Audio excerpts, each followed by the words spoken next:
നമ്മളൊരു one day ട്രിപ്പിന് ഇറങ്ങിയതാണ്. രാവിലെ 7 മണിയായ സമയത്ത് പുറപ്പെട്ടതാണ്. ഒരു ബസ്സിലേക്ക് ആളുണ്ടായിരുന്നു. ആദ്യമായിട്ട് നമ്മൾ പോയത് ചെറുകുന്നമ്പലത്തിലേക്കാണ്. അവിടെയാണെങ്കിൽ അന്ന് നവരാത്രീൻ്റെ ആഘോഷം നടന്നുകൊണ്ടിരിക്കുന്ന സമയമായിരുന്നു. നമ്മൾ കുറച്ച് ആൾക്കാർ മാത്രം ഉള്ളിൽ കയറി തൊഴുതു പുറത്തിറങ്ങി. പിന്നെ നേരെ നടന്നത് അമ്പലക്കുളം കാണാൻ വേണ്ടിയിട്ടാണ്. എല്ലാവരും ഒന്നും വന്നില്ല. മഴയായതുകൊണ്ട് തന്നെ കുറേ ആൾക്കാർ മടിച്ചു നിന്നു. ഞാനും ഇഷും എന്തായാലും കാണണമെന്നും പറഞ്ഞ് അങ്ങനെ പോയതാണ്. വലിയ അമ്പലക്കുളമാണ്,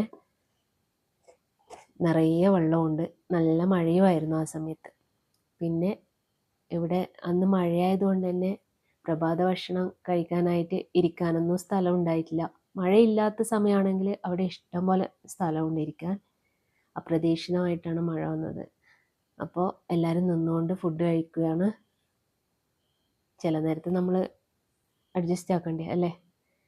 അങ്ങനെ അതൊക്കെ കഴിഞ്ഞ് നമ്മൾ മാട്ടൂൽ പെറ്റ് സ്റ്റേഷൻ്റെ അടുത്തെത്തി. അവിടെ നിന്നൊരു സെൽഫിയൊക്കെ എടുത്തു.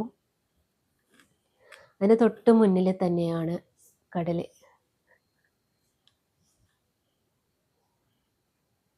ഇവരൊക്കെ ആഘോഷിക്കുവാണ്.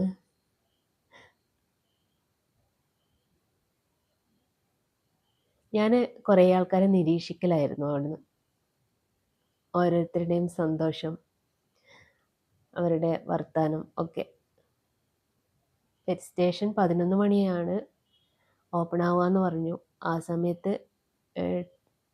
ടിക്കറ്റൊക്കെ എടുത്ത് എല്ലാവരും അകത്തേക്ക് കയറിയിട്ടുണ്ട്. ആദ്യം തന്നെ കുട്ടികളെല്ലാം പോയത് ഓരോ ഫോട്ടോ എടുക്കാൻ വേണ്ടിയിട്ടാണ്. എനിക്കാരെയും കാണണ്ട എന്നുള്ള ഭാവത്തിൽ ഇവിടെ ഒരാളുണ്ട്. അത് കുറേ നേരമായിട്ട് അങ്ങനെ തന്നെ നിൽക്കുന്നതുണ്ട്. പിന്നെ ആരെന്ത് ചെയ്താലും അനക്കാത്ത ഒരാനയും. പിന്നെ അതിൻ്റെ ഉള്ളിലേക്ക് കയറിയപ്പോൾ ആദ്യം കണ്ടത് ഇങ്ങനെയുള്ള വർണ്ണ മത്സ്യങ്ങളാണ്.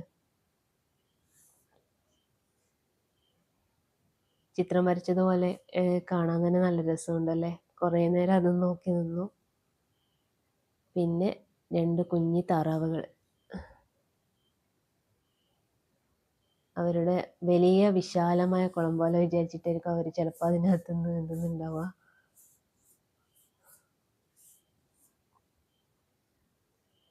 പിന്നെ അവിടെ എവിടെയായിട്ട് ചെറുതും വലുതായ ആനകളും അങ്ങനെയൊക്കെ ഉണ്ട്. എല്ലാം നിന്നിടത്ത് തന്നെ നിൽക്കുന്നു മാത്രം. പിന്നെ ഏറ്റവും കൂടുതൽ മത്സ്യങ്ങൾ ഉള്ള സ്ഥലം കൂടിയാണ് പെറ്റ് സ്റ്റേഷൻ. ഒരുപാട് മത്സ്യങ്ങളുണ്ട്. എല്ലാറ്റിൻ്റെ ഒന്നും വീഡിയോ ഞാൻ എടുത്തില്ല. ഒരുപാട് തരത്തിൽ പല രാജ്യങ്ങളിൽ നിന്നുള്ള മത്സ്യങ്ങളുണ്ടായിരുന്നു.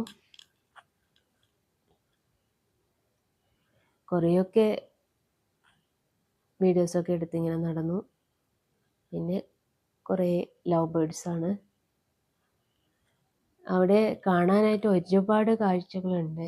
എല്ലാം ഞാൻ ഷൂട്ട് ചെയ്തിട്ടില്ല. ഇത് വിദേശിയായ ഒരു പ്രാവാണ്.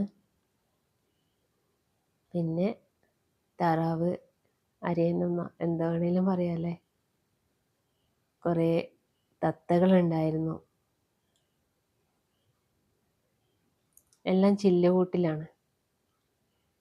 അവർക്കായി ഒരുക്കിയ ഒരു വാസസ്ഥലം.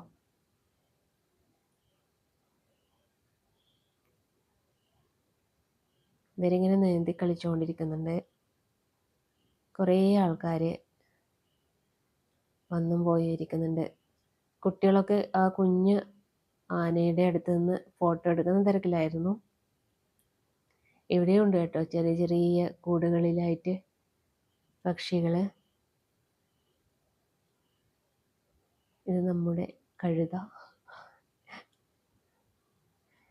ആ ഒരു പക്ഷീൻ്റെ ഫോട്ടോ എനിക്ക് ഫുള്ളായിട്ട് എടുക്കാൻ പറ്റിയില്ല.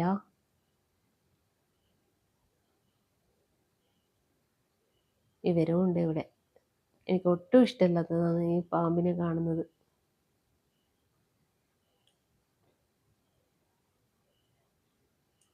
ഒരു 2 മണിക്കൂർ നേരം ചുറ്റിക്കറങ്ങി കാണാനായിട്ടുള്ള കാര്യങ്ങൾ അവിടെയുണ്ട്. എല്ലാം ഒന്നും ഞാൻ വീഡിയോ ആയിട്ട് എടുത്തിട്ടില്ല. അപ്പോൾ ഇത്രയേ ഉള്ളൂ.